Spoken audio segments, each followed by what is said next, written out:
Oke, Assalamualaikum warahmatullahi wabarakatuh. Selamat sore teman-teman. Kita lanjut sesi kedua ya. Oke.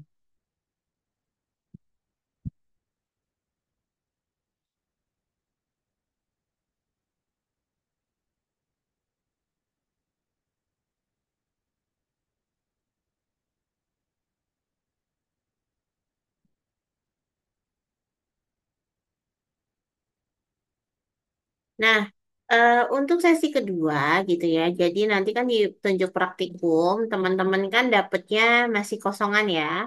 Di sini masih kosongan, ada sulfametazin, sulfacetamid, sulfamerazin. Ya, ini masih kosong. Nanti untuk penugasan yang kedua, untuk yang di sini gitu ya. Uh, Mbak Mimi minta tolong nanti teman-teman silakan melengkapi. Boleh diketik, boleh ditulis tangan, boleh ya. Jadi nanti silakan dilengkapi berdasarkan pembahasan yang akan Mbak Mimi sampaikan. Jadi di sini ada tentang organoleptisnya, terus nanti teman-teman boleh cari sulfameza. Mezatin itu rumus kimianya seperti apa, sulfamerazin rumusnya seperti apa. Ada foto pengamatan, gambar kristalnya seperti apa, boleh dilakukan dengan cara googling ya teman-teman ya. Kemudian ada bentuknya seperti apa, warnanya apa, baunya apa gitu ya. Nanti silakan teman-teman lengkapi. Bagaimanapun dengan kelarutannya, pengarangannya, gitu ya. Kemudian identifikasi warna. Nanti identifikasi warna, stepnya tadi dilihat di halaman 26 ya. Rinciannya seperti apa yang akan Bu Amel sampaikan itu adalah cara analisisnya gitu ya. Kemudian nanti untuk kristalnya boleh teman-teman screenshot dari penjelasan Bu Amel, terus teman-teman tempel. Tapi Bu Amel juga menyarankan kalau bisa teman-teman gambar karena besok kalau ujian kan tidak ada waktu untuk print ya, print kemudian tempel gitu kan tidak ada waktu. Jadi nanti sebaiknya digambar saja. Oke, jadi itu tugasnya ya untuk eh, yang pertemuan kedua ini, yang sesi kedua. Jadi apa tadi tugasnya? Melengkapi tabel organoleptis sampai dengan reaksi kristal. Ya, dikumpulinnya kapan? Besok aja dibawa pada saat teman-teman datang di pertemuan luring. Ya, di jadwal tanggal 16 November kalau nggak salah ingat tadi itu. Oke, Mama langsung pindah ke PPT pembahasan. Ya. Jadi kita masuk ke percobaan pertama yaitu adalah golongan sulfa atau sulfanomida. Jadi ini termasuk kategori ini ya, sulfanomida. Itu termasuk kategori golongan antibiotik. Jadi kenapa namanya sulfanomida? Set. Nah, sulfanomida atau sulfa adalah golongan antibiotik yang digunakan untuk mengatasi infeksi bakteri. Bagaimana mekanisme kerjanya gitu ya. Jadi, sulfanomida ini akan bekerja dengan cara mengganggu pembentukan asam folat pada bakteri di mana asam folat ini merupakan nutrisi yang dibutuhkan bakteri untuk membentuk asam nukleat, DNA, RNA, agar bakterinya dapat berkembang biak. Kalau asam folatnya yang merupakan nutrisi ini kita ganggu pembentukannya, otomatis bakterinya tidak dapat berkembang biak dan lambat laun dia akan mati. Kemudian untuk rumus umumnya, golongan obat ini punya rumus umum seperti ini. Jadi kalau teman-teman perhatikan gitu ya, rumusnya dia punya gugus sulfa, ya. Kemudian dia punya gugus amida. Makanya dia disebutnya sebagai golongan sulfanomida, di mana R1 dan R2-nya ini yang berbeda, ya. R1-nya di sini bisa atom hidrogen, bisa asam stalat, kemudian bisa suffinat. Kemudian R2-nya yang ini bisa diisi alifatik maupun heterosiklik. Jadi itu yang nanti membedakan antara uh, obat sulfa satu dengan obat sulfa yang lainnya. Oke, contoh turunannya ada di sini ya teman-teman. Ada sulfadiazin, kemudian ada sulfacetamid, ada sulfametazin, ya. Kemudian ada sulfaguanidin dan sulfa lainnya. Kemudian kita lihat lagi gitu ya. Nah, untuk identifikasi golongan sulfa gitu ya, maka teman-teman nanti akan diajak untuk mempelajari organoleptisnya. Tadi sudah Bambang sempat jelaskan di pertemuan pertama. Ada bentuk, warna, bau, dan rasa. Kemudian nanti di kelarutan teman-teman akan ngecek gitu ya. Teman-teman akan ngecek larutannya di dalam air, asam, basa, dan alkohol. Di sini sekali lagi yang perlu Bambang ingatkan, airnya kita pakai Aquades. Asamnya kita pakai ACl atau asam asetat encer, kemudian basanya kita pakai NaOH atau KOH, alkoholnya kita pakai etanol. Lalu kemudian nanti teman-teman akan mempelajari tentang pengarangannya, warna lelehannya, asapnya seperti apa, sisa pijarnya seperti apa, ya. Reaksi kimianya yang akan teman-teman lihat reaksi warnanya, baik pembentukan warna endapan, warna larutan, ataupun mungkin warna gas gitu ya. Kemudian untuk ada juga reaksi kristal, entah pakai asetat, pakai air aseton, aseton air gitu ya, atau pakai dragon drop, atau pakai pikrat, nanti kita lihat ya di petunjuk praktikum apa. Oke, Bu Amel masuk langsung ke organoleptis. Untuk organoleptis, jadi ini ada golongan sulfa. Sebentar, sebentar ya. Ada golongan sulfamerazin, ya. Bentuknya seperti ini. Kalau dilihat gitu ya, maka warnanya jelas warnanya putih. Kemudian bentuknya adalah serbuk hablur, ya. Dia baunya tidak berbau, tidak punya bau. Kemudian rasanya agak pahit. Nah, pengamatan ini silakan teman-teman lengkapi di tabel yang tadi, yang ada di petunjuk praktikum teman-teman yang kosong. Sekali lagi boleh diketik, boleh ditulis tangan. Jadi nanti silakan dibawa pada saat teman-teman praktikum luring. Nanti Bu ambil nilai. Tugasnya langsung Bu ambil nilai saat itu juga, gitu ya. Kemudian untuk organoleptis tadi ya, teman-teman tulis. Kalau sulfadiazin dia bentuknya serbuk halus, warnanya putih susu, baunya tidak berbau, rasanya tidak berasa. Sulfacetamid bentuknya serbuk kristal, warnanya secara praktek dia coklat, ya, tapi teorinya harusnya warnanya putih. Kemudian dia tidak punya bau, ya, rasanya asam. Ya, kalau di praktek ada sedikit pahit, katanya mahasiswa pagi gitu ya. Kemudian kalau untuk sulfamerazin, dia serbuk halus, warnanya putih susu, tidak berbau dan agak pahit. Sulfamezatin, dia serbuk halus, putih, tidak berbau dan pahit. Jadi organoleptis ini lebih ke penampakan fisiknya yang bisa kalian panca indera. Nah, bagaimana kelarutannya dalam air, asam, basa, dan alkohol gitu ya.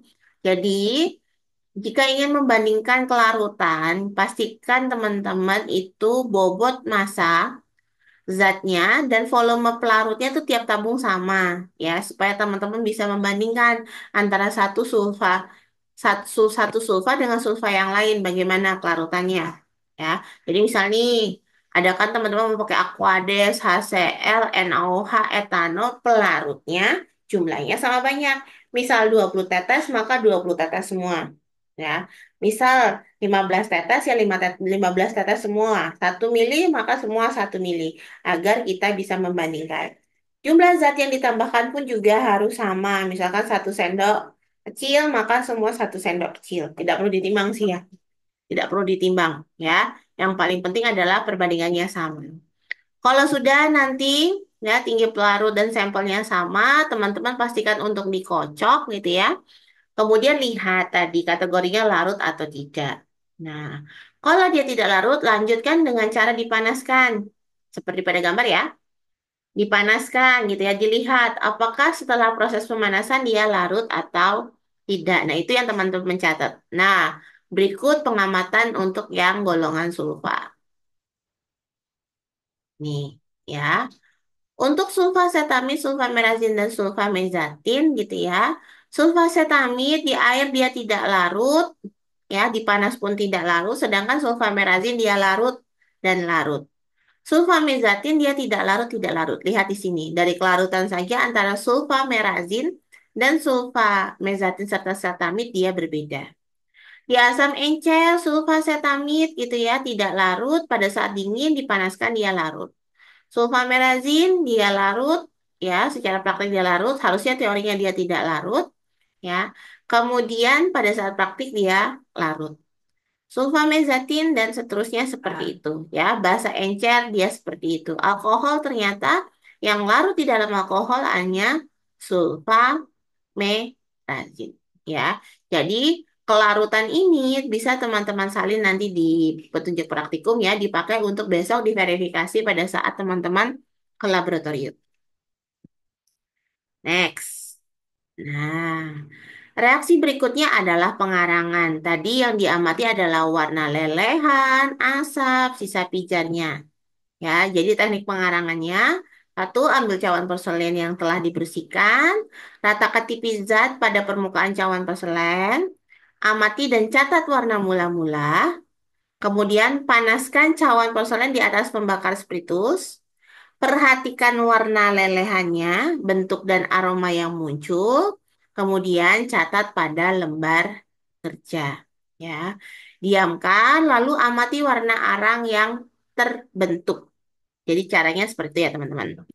Nah, kemudian pastikan saat teman-teman mengamati sinar mataharinya cukup, ya atau cahayanya cukup sehingga mengurangi kesalahan dalam pengidentifikasian warna. Nih, ya.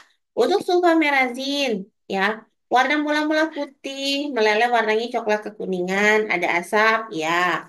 Warnanya bagaimana? Warna asapnya putih, ada bau-baunya menyengat, sisa pijar warnanya coklat kekuningan. Jadi nanti ini silakan teman-teman gunakan data ini untuk melengkapi tadi ya, tabel pengamatan teman-teman. Oke.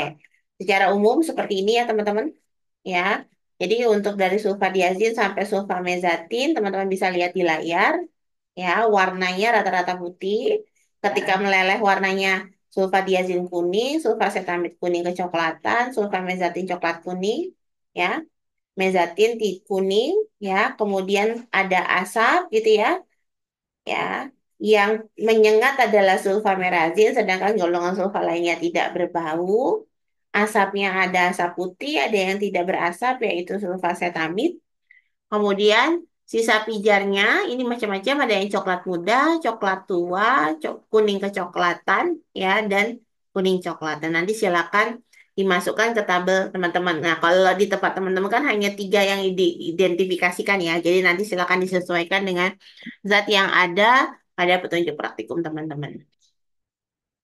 Nah, kemudian kita lihat reaksi warna atau pembentukan endapan gasnya. Untuk reaksi warna, nanti di sini gitu ya, teman-teman mereaksikan dengan DAF HCl, dengan reaksi korek api, reaksi diazo, ya. Kemudian ada uji bromatnya, uji indifenolnya, uji reaksi kuprifilnya. Lalu ada reaksi dengan cara zat yang ditambahkan dengan reaksi pari, ada zat yang ditambahkan NaOH. Di sini yang diamati adalah bau amoniaknya. Dan yang terakhir adalah pengamatan bentuk kristalnya. Oke, nah bagaimana reaksi warnanya? Teman-teman bisa lihat di atas ya. Nah, untuk reaksi warnanya secara berturut-turut, teman-teman bisa lihat di sini sebentar. Di atasnya nggak muncul ya, Bu Amel. Ensio sebentar. Biar set, set, mana tadi? Hmm.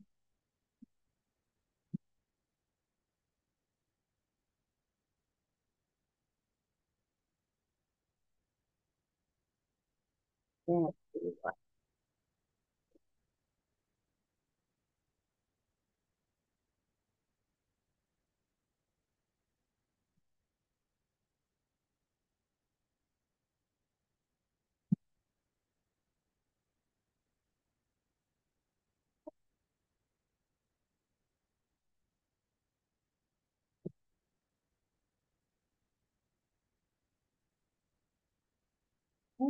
sebentar. Ambil edit sebentar.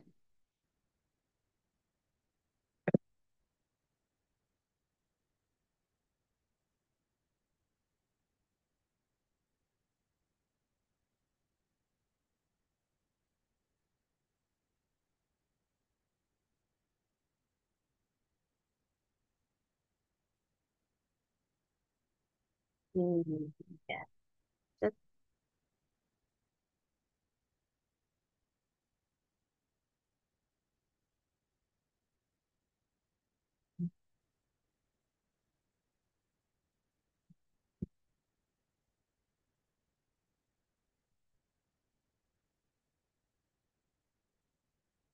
oke, Mbak lanjut ya. Untuk reaksi warna sulfadiazin, ternyata setelah ditambahkan DAP HCl, ya, semuanya baik sulfadiazid sampai dengan sulfamezatin warnanya orange. Tapi tingkat orange-nya itu berbeda-beda. Warna yang paling kuat itu dimiliki oleh warna sulfacetamid. Ya, jadi karena warnanya sama-sama orange, artinya apa? Ini mungkin nggak bisa kita pakai untuk reaksi pembeda antar sulfa ya, tapi dia bisa digunakan untuk pengategorian golongan sulfanya. Nah, kemudian ada reaksi korek api juga sama, menunjukkan hasil positif semua. Untuk reaksi diazo juga sama-sama memunculkan warna yang sama, merah frambos. Uji bromat semuanya menghasilkan warna coklat, ya. Kemudian untuk indofenol di sini ada sedikit perbedaan. Kalau sulfadiazin secara praktek dia warnanya coklat, tapi sebenarnya secara teori dia menghasilkan endapan ungu merah. Sedangkan sulfacetamid dia kuning lama-lama hijau.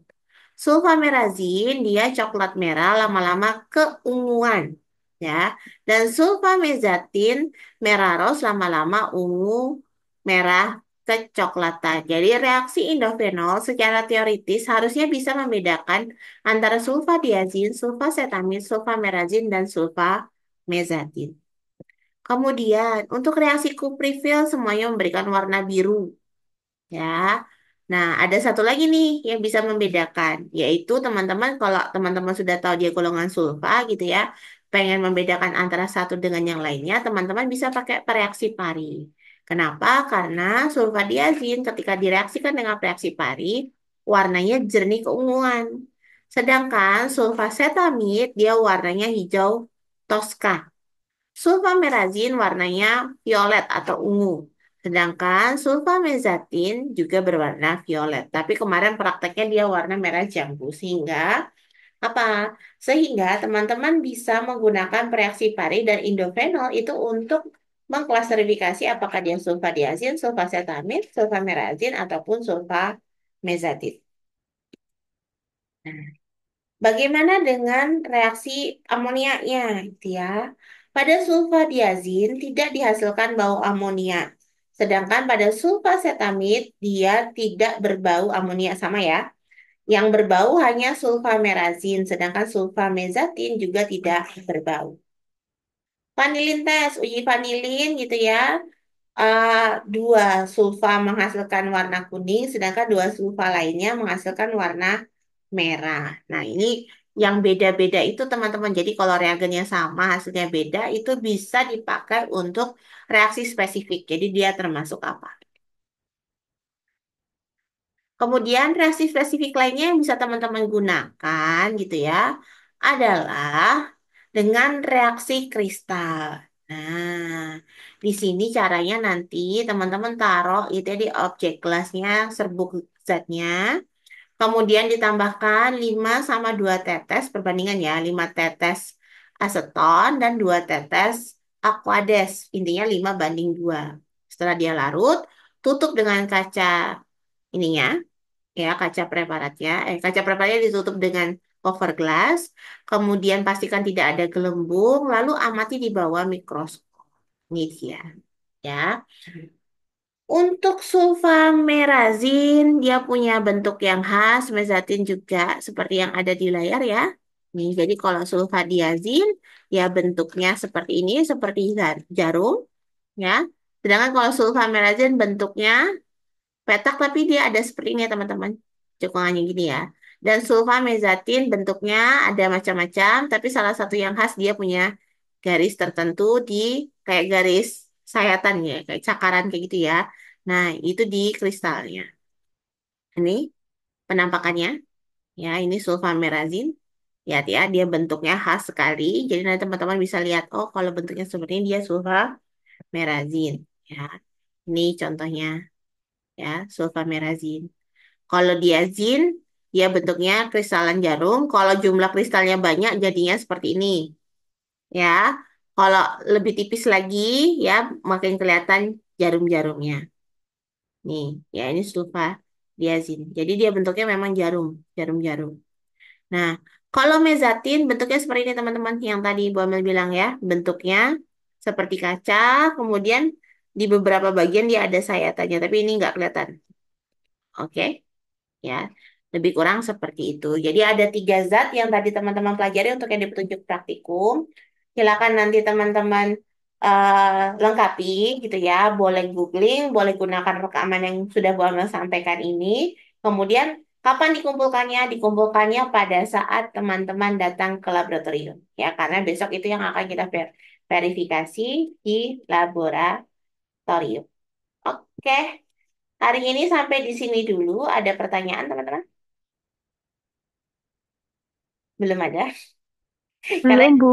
belum ya. Karena ini Belum, memang Bu. harus praktek ya. Jadi nanti pesan Bu Amel dilengkapi nih ya catatannya ya, yang kristalnya ini untuk penugasan supaya besok bisa kita gunakan pada saat sesi kedua pertemuan luring yang jam 10 sampai jam 1-nya untuk kalian ujian. Oke, kalau tidak ada satu pertanyaan terakhir dari Bu Amel, apakah perkuliahannya boleh diakhiri? Boleh, Boleh, Bu. Ibu. Boleh, Bu.